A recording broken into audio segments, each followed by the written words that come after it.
એટલે તમે પોલીસને ભરણ આપો છો એવું?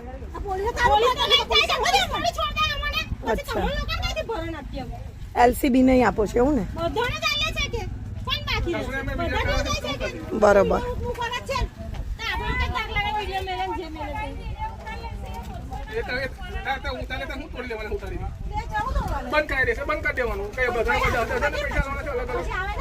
તમે ઉતારો એ ચાલે, અમે તો કશું કર્યું નહીં. અમે કશું કર્યું નહીં, તમે અમને ગારો દો છો. તમે તો ગારો અમને કેમ દો છો? અમને કેમ ગારો દીધી? અમે આયા તમારી પાસે, અમે આયા માગ્યા, મેં માગ્યા, મેં માગ્યા, મેં માગ્યા, અમારામાંથી કોઈએ માગ્યા?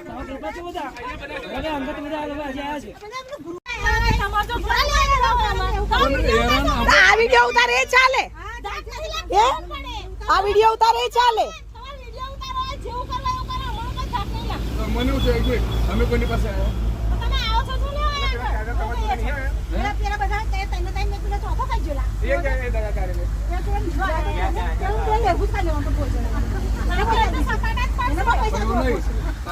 એવું નહીં, એ આવ્યો તો ને તમારે ત્યાં, તો તમે મારવો તો ને, કેમ તમે અહીંયા આવ્યા? જેને કર્યું એને તો કહેતા નહીં, જેને નહીં કર્યું એને કહેવાનો હું મતલબ? તો એ તમારી ભૂલ કહેવાય ને, અમારે ના કહેવાય.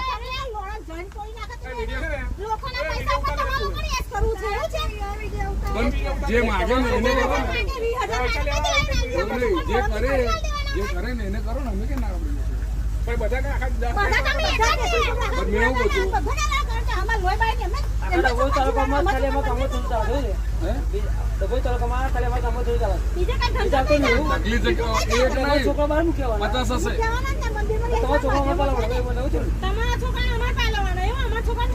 અમે આયા છે, અમે માગી છે, અમે માયા તમારી પાસે આયા. અહીં આવીને બેઠા તેનો અર્થ એવું કે તમે અમે તમારી પાસે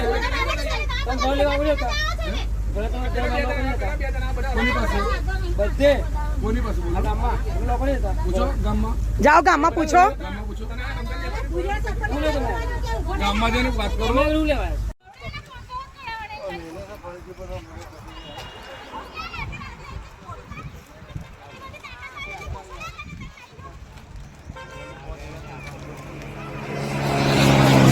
વડોદરા જિલ્લાના ડભોઈ તાલુકાના શિરોલા ગામમાંથી ગેરકાયદેસર દારૂના ધંધાને લઈને સામે આવેલી ચોંકાવનારી વિગતો સમગ્ર જિલ્લામાં ચર્ચાનો વિષય બની ગઈ છે.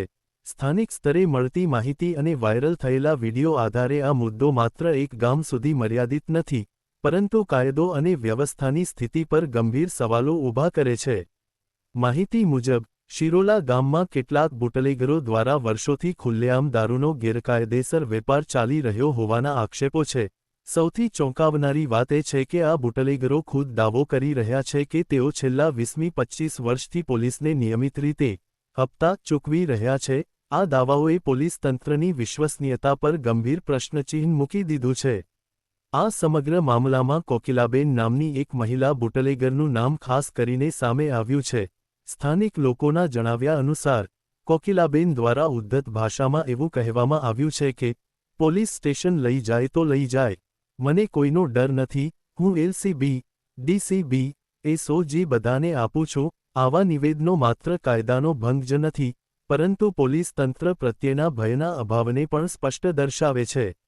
વિડીયોમાં અને સ્થાનિક સાક્ષીઓના નિવેદનોમાં એવું પણ સામે આવ્યું છે કે બુટલેગરો દ્વારા ખુલ્લેઆમ એવું કહેવામાં આવી રહ્યું છે કે પોલીસ અમારી ખિસ્સામાં છે, તમે જે કરવું હોય તે કરી લો. આ પ્રકારના નિવેદનો કાયદા પ્રત્યેની અવગણના અને ગેરકાયદેસર પ્રવૃત્તિઓને મળતા સંભવિત રાજકીય કે તંત્રના આશ્રય તરફ ઇશારો કરે છે. આ મામલાનો એક વધુ ગંભીર પાસો એ છે કે મીડિયા સામે પણ ધમકીઓ આપવામાં આવી રહી છે. કેટલાક બુટલેગરો દ્વારા એવો આક્ષેપ કરવામાં આવ્યો છે કે તેઓએ કેટલાક મીડિયા કર્મચારીઓને ખરીદી લીધા છે, જ્યારે અન્ય પત્રકારો પર દબાણ અને ધમકીનો માહોલ ઊભો કરવામાં આવી રહ્યો છે. વાયરલ થયેલા વિડીયોમાં સ્પષ્ટપણે સાંભળવા મળે છે કે હવે પછી દરેક મીડિયાવાળાને મારવામાં આવશે અને એની જવાબદારી અમારી નહીં રહે. આ નિવેદનોએ પત્રકારોની સુરક્ષા અંગે પણ ચિંતાનો માહોલ ઊભો કર્યો છે. સ્થાનિક લોકોમાં આ સમગ્ર ઘટનાને લઈને ભારે રોષ જોવા મળી રહ્યો છે.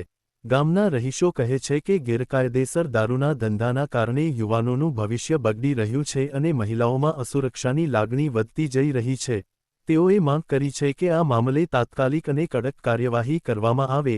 આ ઘટનાને લઈને એલસીબી, ડીસીબી, એસઓજી અને ક્રાઇમ બ્રાન્ચ જેવા વિવિધ પોલીસ વિભાગોની ભૂમિકા અંગે પણ સવાલો ઉઠી રહ્યા છે। શું ખરેખર કેટલાક પોલીસ અધિકારીઓ આ ગેરકાયદેસર ધંધાને પ્રોત્સાહન આપી રહ્યા છે કે પછી આ માત્ર બુટલેગરો દ્વારા કરવામાં આવતા ખોટા દાવા છે? આ સવાલોના જવાબ માટે નિષ્પક્ષ અને ઊંડાણપૂર્વકની તપાસ જરૂરી બની ગઈ છે। સામાજિક કાર્યકરો અને સ્થાનિક આગેવાનો દ્વારા પણ આ મામલે ઉચ્ચ સ્તરની તપાસની માંગ ઉઠાવવામાં આવી રહી છે।